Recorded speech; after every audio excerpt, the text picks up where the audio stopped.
Hello, I am Landry Signé, Senior Fellow in the Global Economy and Development Program and the Africa Growth Initiative at the Brookings Institution.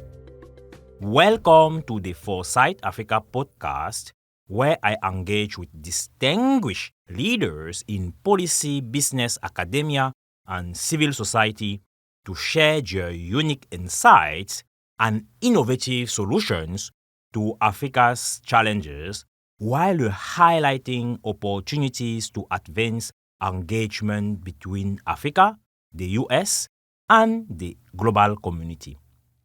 You can learn more about this show and our work at brookings.edu/Foresight Africa podcast. My guests today are Vera Songwe and Ijjasz-Vásquez. Vera Songwe is a non-resident senior fellow in the Africa Growth Initiative and the Global Economy and Development Program at the Brookings Institution. She is also the founder and chair of the board of the Liquidity and Sustainability Facility and co-chair of the Food System Economics Commission, and was previously an Under-Secretary General and Executive Secretary of the United Nations Economic Commissions for Africa, among others. Ijjasz-Vásquez is also a non-resident senior fellow here at the Brookings Institution Africa Growth Initiative, as well as advisor to several international organizations.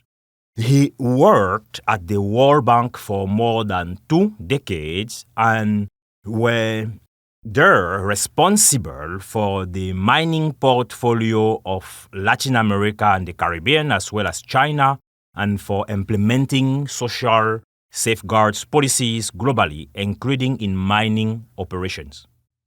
Welcome to the show, Dr. Songwe. Thank you for having me. It's glad to be here. Amazing. And welcome to the show, Dr. Ijjasz-Vásquez. Thank you so much, Landry. You both participated in AGI's event entitled Leveraging U.S. Africa Critical Minerals Opportunities, Strategies for Success, which also marked the launch of our co-author High Impact Policy Report on critical mineral supply chains and investment opportunity in Africa and the US. Critical minerals have become an increasingly important topic in policies and business circles. Vera, for those who may be unfamiliar, can you briefly explain what critical minerals are and why the topic has taken so much importance? Yes, again, thanks to be here. Critical minerals are essentially minerals that are used for essential economic activity and for security. I'll use the sort of U.S. definition because I think that's what everybody uses, the 2020 U.S. Energy Act. It has 3 components. First, as I just said, it's essential for economic activity and for security.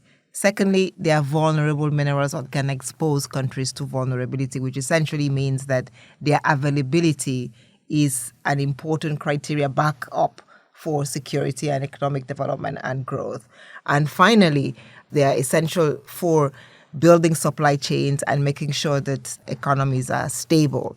And I think that what we see, and the reason why we're talking a lot about them, is there are 50 of them that are called critical minerals across the world. The United States in particular essentially depends on the rest of the world for about 40 of those critical minerals. It entirely depends on the rest of the world for 12 of them.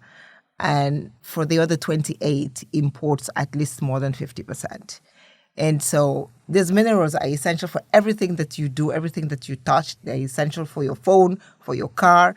They're essential for U.S. security, propellers. But they also particularly, I think, have become quite important for climate change because you cannot produce windmills or electric vehicles if you do not have critical minerals.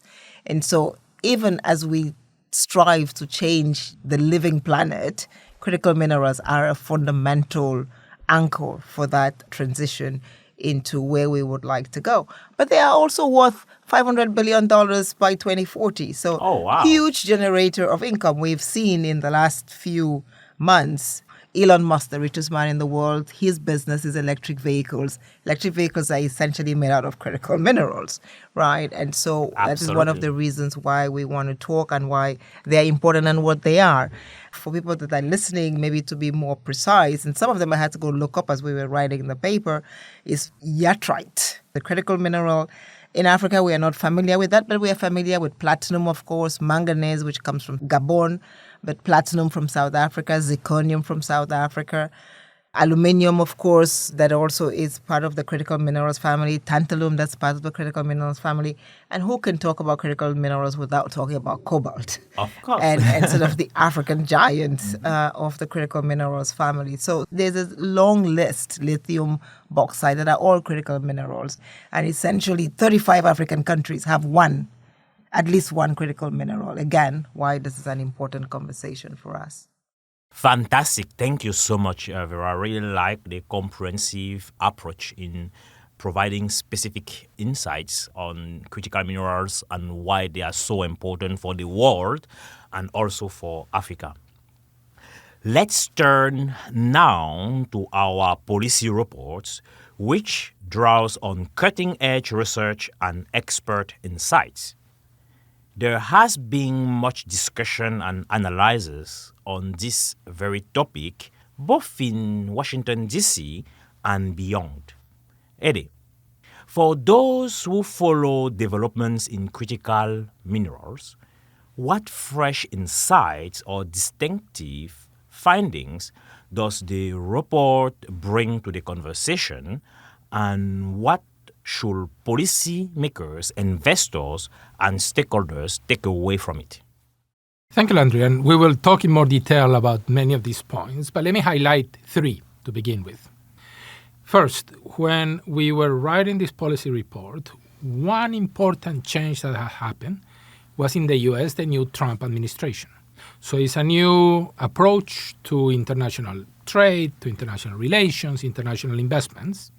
And therefore, the paper was designed to try to answer the question, how can an African country in this new environment position itself to take advantage of the critical minerals they have, the tremendous need that they have for development and jobs, and navigate this new landscape?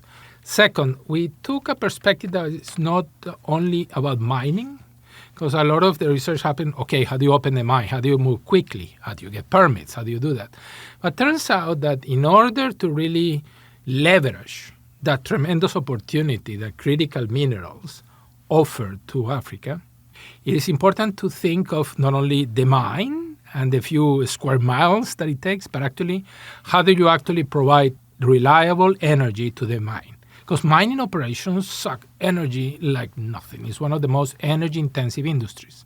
Second, how do you actually get the minerals out in a way that is cost-effective and maintains really the competitiveness of those minerals? But also, how do you leverage the fact that you're building energy and transportation and logistics infrastructure to develop those corridors to be able to create and expand export-generating industries and jobs that are fundamental for Africa. So that comprehensive view is a little bit different from what others have done that focus, correctly so, on the mining side. And then third, it tries to unpack. Vera was talking about, look, people talk about critical minerals, but there's such a wide variety from cobalt to rare earths, which rare earths are actually not rare, but actually where to expand is really rare. And therefore trying to unpack and trying to have that balance between a pressure for more bilateral negotiations and also the need to take a regional perspective, both from infrastructure side, if you are moving up the value chain on critical minerals, how do you need the regional cooperation to make it happen? So those are 3 areas that we try to do a little bit different from other work that have been done before. Powerful, Eddie, and I know we'll do a deep dive during this conversation. So which leads me to the next point that I wanted you to expand on. What are the main benefits to Africa and the U.S. of a strong critical minerals partnership, especially given the global challenges to U.S. supplies posed by other major producers? Vera, perhaps first? There are three big benefits. One, as I said before, the U.S. depends for imports for over 40 of the 50 rare minerals or critical minerals that we're talking about. And so Africa has significant reserves. So by definition, we have the supply that they need. And in this growing world of geopolitics, they cannot depend solely on one or two suppliers for their critical minerals. They need to do more. And so with the reserves that Africa has, there clearly is an incentive for them to come into the continent and see if they can work with us. We know also that, yes, the United States, the new president, has just passed an executive order saying that, America should go out and open new mines. But it takes 16 years to be able to sort of open and fully start running a new mine. So in the interim, Africa has a lot of existing mines that have already begun, but do not have the investment and the infrastructure to be able to expand them. So not only do we have the reserves, but we already have mines in action. And so essentially one of the big activities that we see today in the mining world is mergers and acquisitions, right? People are just going and finding mines that are being under operation and buying them. And so essentially we have that on the continent, a lot of open pits that the United States in particular, but many others who are looking for ways of expanding their supply can do. I think post-COVID, we all heard about diversifying your supply chain. So coming to Africa is an important one. Today, for example, the United States only takes out of Africa 4 critical minerals from 2 countries. I just said we have 35 countries that have what they need, right? They take 3 minerals from South Africa and 1 from Gabon. And so essentially there is almost a sort of a whole dining table ready for them to come. They don't even go to DRC, right? So let's start with that. So Gabon is manganese. Even in South Africa where they are already present, right? They don't take the lithium. They don't take the lithium from Zimbabwe. So there is a lot more that the United States could benefit from. So I said first is we have significant reserves. Secondly is we have open mines so they can actually come and start production immediately. And finally, it's not just about the mines. As Eddie said, there is a whole sort of private sector environment. They're looking for new investments. Eddie talked about energy. In many of the African countries, 40%, 30% of the energy consumed is consumed by the mines. They are the sort of anchor investors in the power sector, which allows then for diversification of our energy grids and for production of energy that can be distributed to lower and middle income consumers. And already we have quite a number of U.S. energy producers. I think we all remember General Electric all over from Nigeria to Cameroon to Kenya are the ones sort of leading the show. The whole geothermal industry in Kenya is supported by U.S. business. But that also creates jobs, right? If we can create jobs in those horizons, that partnership is a win-win partnership for Africa and for the United States because the United States gets the minerals it's looking for.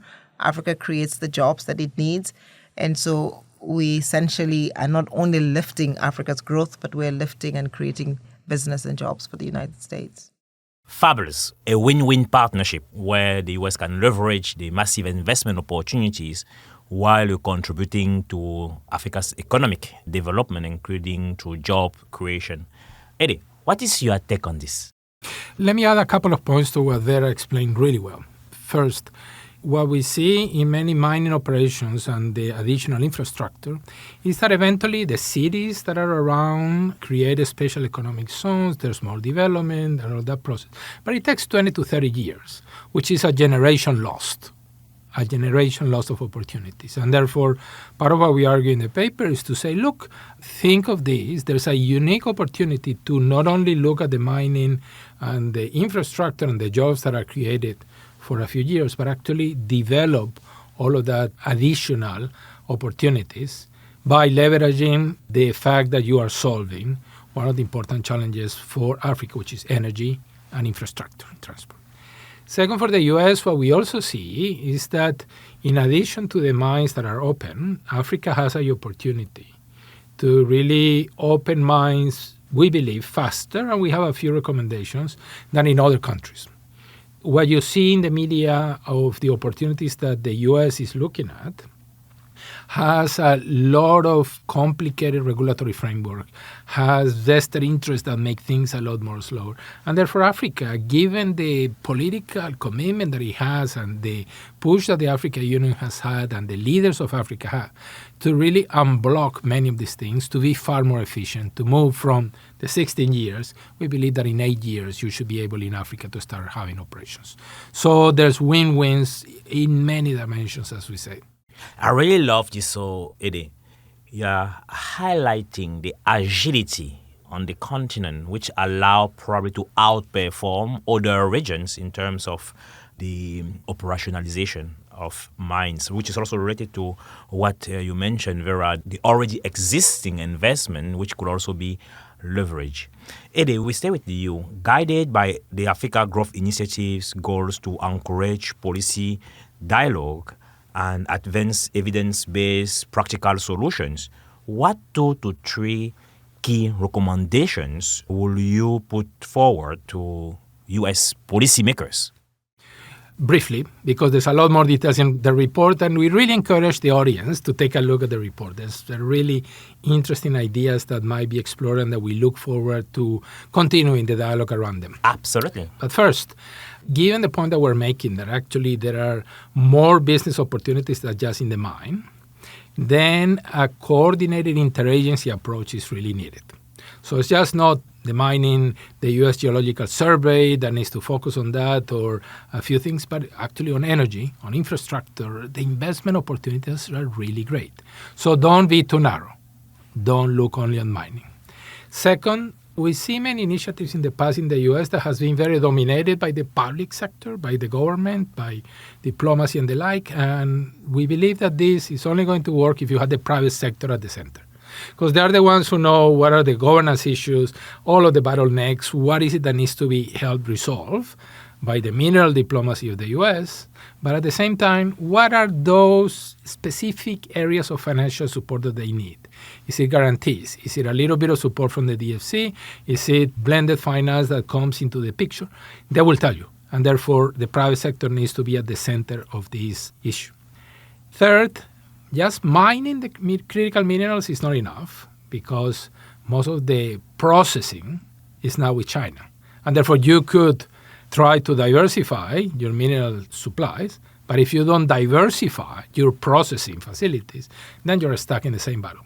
And therefore being able to say, look, it makes economic sense, it's more cost-effective to do some of the processing in Africa, and think in that direction from the beginning, it makes a world of difference in that process. So a few ideas. There are many more in the report that I encourage our audience to take a look at. Fantastic. So adding values on the continent in Africa is also a key recommendation, which ultimately benefit the U.S. Relatedly, what policies or market approaches could help the U.S. secure reliable and timely access to Africa's critical minerals? We believe that actually looking at very practical bilateral investment agreements that focus on very practical, not pie in the sky, but saying what are the practical investments that you need.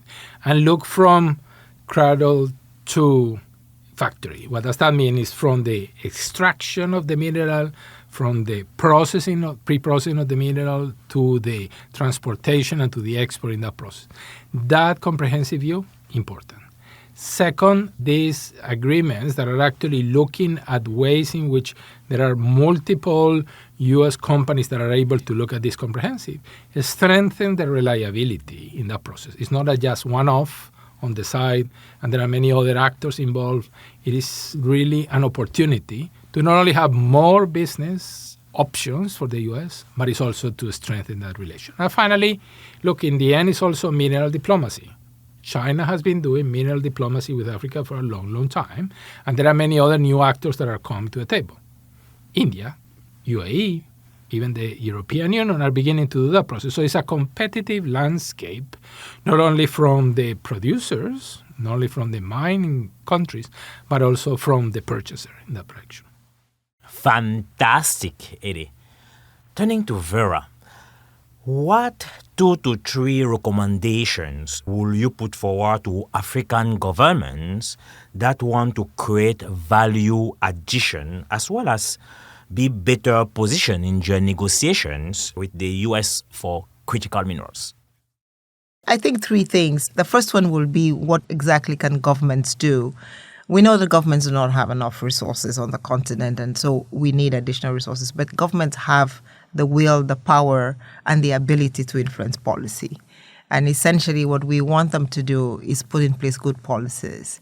And I think that maybe something that the IFC, the World Bank, or any development institutions, the African Development Bank, can do is start an ease of doing business in the mining sector, so that it begins to get the sense of where can we go tomorrow? What is the standard template of the first 5 or 7 things that need to be done in every country if you want to attract mining investments? Is it a one-stop shop? We know that incentives don't work. We know that businesses have already said that, they would rather not have incentives but have good access to power. They would rather not have incentives but have better certainty on policy. They would rather not have incentives but have clarity on payment systems and ability to pay your taxes. So I think there is that bucket of ease of doing business that today what we see, on the contrary, is a not so appealing business environment, but competition on sort of incentives, which essentially takes away all the economic value that you want to have from attracting these investors. And so I think that trade-off is not a good one for the continent today, and we must change that. The second thing, of course, that I think is important is trying to see whether we can work regionally. I think Eddie said it very well. If you look at from platinum in South Africa to manganese in Gabon to cobalt in DRC, you're already producing a car. Today, we export platinum to geography B, manganese to geography B, cobalt to geography B, and geography B makes the car and sends it back to us. We could be the ones making those cars and sending it out. And I think that being able to do something building off of the African Continental Free Trade Area Agreement is so critical. We've started doing some of the sort of regional integration development on the minerals front with the Lobito Corridor. The United States is the lead organizer on the Lobito Corridor, working with regional development institutions like the African Development Bank, the African Finance Corporation, Africa 50, and others. I think that also is another way of leveraging Africa's finances for Africa's assets and developing Africa's assets. We need a lot more of that. And of course, if the DFC is $60 billion today, I just read somewhere that there is talk of making it a $250 billion development finance corporation entity. I mean, that begins to say we can actually scale really fast the development on the continent. So we have the Lobito Corridor now, Angola, Zambia, DRC. Maybe you do another corridor, South Africa, Zimbabwe, Zambia, Kenya. Maybe you do another corridor in West Africa with Senegal, Cote d'Ivoire. We don't talk about Cote d'Ivoire that much, but Cote d'Ivoire is a home to a lot of rare minerals. So we can create these corridors on the continent that begin to build not only mining, but as Eddie said, jobs, processing. We begin to industrialize, but we industrialize green because a lot of this are for a cleaner, better, and safer environment. And finally, it's this private sector. How can we work with the private sector?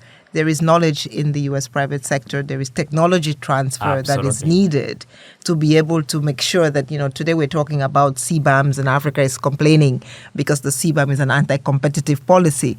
But if we were able to join our forces, private sector in Africa, private sector in the United States, and have the latest technology in providing green steel or providing better windmills, then clearly Africa becomes not only competitive, but green competitive. And I think this is something that together we could do even better and faster. Fabulous. Will you mind explaining CBAM to the audience? The Common Border Adjustment Mechanism. This is an EU policy that essentially is trying to make sure that some of the larger polluting industries such as fertilizers and steel are green. And so the method through which they are produced is green. Essentially, it is a lot of the energy and what kind of energy is used for their production, but it's also the production process and how that is done. Africa does not have the technological know-how to do that today.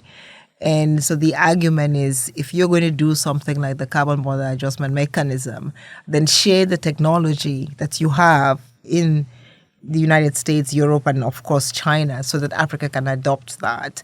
And it essentially is asking Africa to leapfrog, right? So Absolutely. As we get into these areas, we don't need to make the mistakes of the past. We can just make sure that we leapfrog into cleaner production of these rare minerals and process them in a better way. Fantastic, Vera, and I really like the connection of what you have said with what also Eddie said previously. The opportunity, the business opportunity are not just related to mines, but also to infrastructure and many other key sectors of the economy.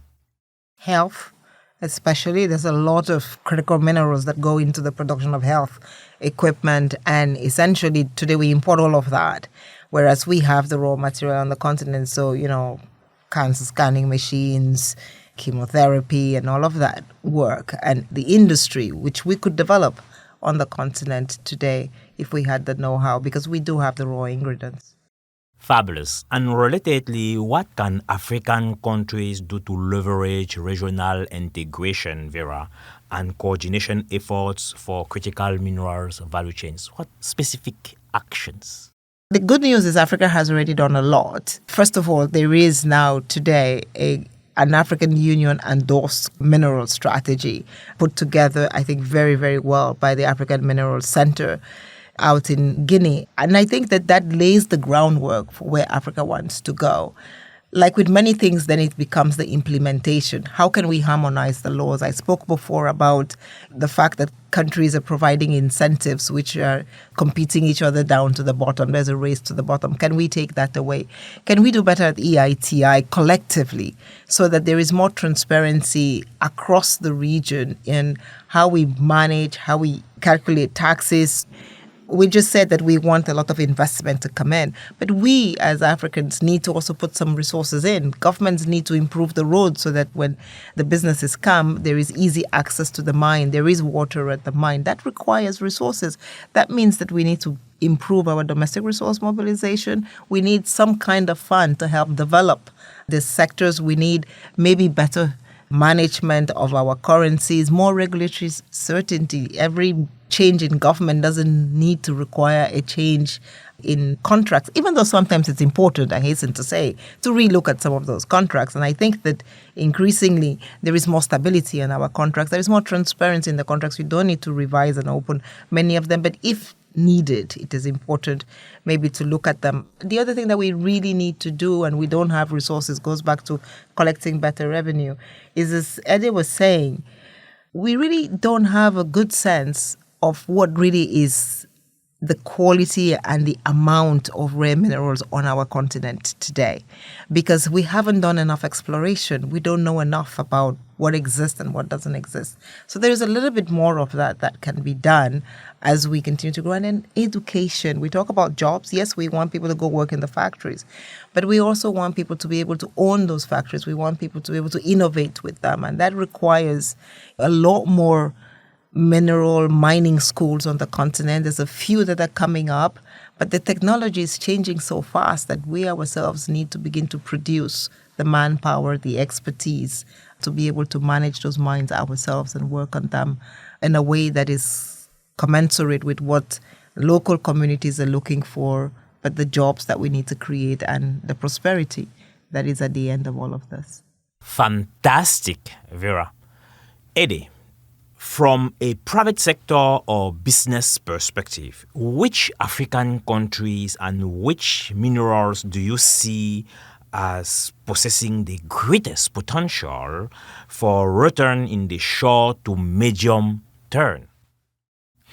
Look, I think that it is not only the potential for return, but it's also the stability that good, reliable supply chains give to industries in the U.S. If you are producing cars, if you are producing electronic equipment, if you are producing satellites, you want to have reliable sources. You don't want a lot of back and forth, where am I going to be looking for these critical minerals? And therefore, there's a premium to that reliability. So Vera mentioned some of the big minerals on cobalt and manganese, on the platinum group that Africa has. Those are the easy ones, but in our report, we're saying, look, they're not the only ones. There are so many of these different options that one can look at in that process. However, one of the big blockages, and this is where the African countries need to focus in their discussion, for example, with the US, is to say, okay, energy and transport. That's where a lot of the cost and the reliability is made or broken. And therefore, looking at those becomes also an important opportunity. And therefore, we have a list of some of those countries and some of those minerals. But I think that the potential is far, far greater that people understand, but only when you start unpacking those issues. Only when you start moving away from critical minerals and Africa. Africa is a huge continent. Critical minerals is a large group of minerals. It's that unpacking that is going to allow you to find those nuggets of really great business opportunities moving forward. Fabulous, Sidi. And Vera, what do you think about this? Again, as I said, we have 35 countries on the continent that have at least one. And so the competition is open. The 35 countries need to, exactly as Eddie said, and I hope that people look at the report and read the report to see what those 35 countries are, exam question, and see what they can and cannot do. But it is not only that you have 35 countries with the minerals, is that, again, they are on corridors. And this is where, in some sense, the corridor approach or the AFCFTA is quite an important component, that when a business comes to the continent, you don't want to think, I'm just going to country X. You want to think, I'm taking advantage of an enabling environment that allows me to reach out to a lot more of, what I need for my business production. And so it is important that, say, if it was manganese in Gabon and it was lithium in South Africa, that once you realize that the AFCFTA is working and you can actually work in this environment, because it makes it a lot more attractive. As Ede was saying, you start unpacking the components, you see that there is a rail that is uninterrupted from point A to point B, then it becomes even more interesting. You see that the legal frameworks are the same. You see that the bankruptcy laws are the same. It becomes a little bit more interesting. So I think it's that combination of things, the stability of the legal system that makes it interesting. And then, of course, what we need is the stability of the macroeconomic environment, right? We don't want investments in a place where the government is not going to be stable, or we're going to be running into sort of debt situations. And that makes it very difficult for the private sector to come in. Fantastic, Vera. And as Vera mentioned, the AFCFTA is the African Continental Free Trade Area, which is, per the number of countries, the largest free trade area in the world, and aiming at creating a continental market in Africa. So, as you know from previous Foresight Africa podcast episodes, I love finishing this session with a couple of questions for all my guests. AGI looks at Africa from an economic perspective, and we focus on how to maintain economic growth and structural change while fostering inclusion, especially for youth and women on the continent. Eddie, building on your work and experience, what is one piece of advice you will give to African and global policy makers to ensure the best outcomes on the continent? Look, speed and ease are of the essence. Critical minerals globally is now a very, very competitive market. Africa is competing against Latin America with much better infrastructure and energy and stability. You are competing against Indonesia. This is a global market. And therefore, it's not just enough to say, I have the minerals, I have lots of them. It has to be speed and ease, not only on, I can get to mining fast, back to how do I get the minerals? How do I get other industries around to be able to create those jobs? How do I get the special economic zones that get to work? That really perspective, that coordination across ministries, that speed and ease is of the essence. Fabulous and very powerful, Eddie. Vera, given your incredibly successful career and impact, what advice will you give to youth hoping to follow in your footsteps? Listen, the African youth are already quite bright. There is huge innovation going. But I think not to be discouraged, and there is no secret to it. One has to work really, really hard. So I think it's hard work. It is sometimes a challenging environment, both at home and outside. But I think a lot of hard work, a lot of persistence, finding the new niches, right, that one can go into and where one can work, and then to always, always try to be the best you can be. What a beautiful way to conclude. Vera, Ede, thank you so much for joining me today. Thank you, Landry. Thank you, Landry. I am Landry Signé, and this has been Foresight Africa. Thank you, listeners, for joining me today. The Foresight Africa podcast is brought to you by the Brookings Podcast Network. Send your feedback and questions to podcasts@brookings.edu. My special thanks to the production team, including Fred Dose, producer, Nicole Grossman, Dafe Oputu, and Nicole Tungire, associate producers, Gaston Reboredo, audio engineer, and Izzy Taylor, senior communications coordinator in Brookings Global. The show's art was designed by Shavanti Mendes. Additional promotional support for this podcast comes from my colleagues in Brookings Global and the Office of Communications at Brookings.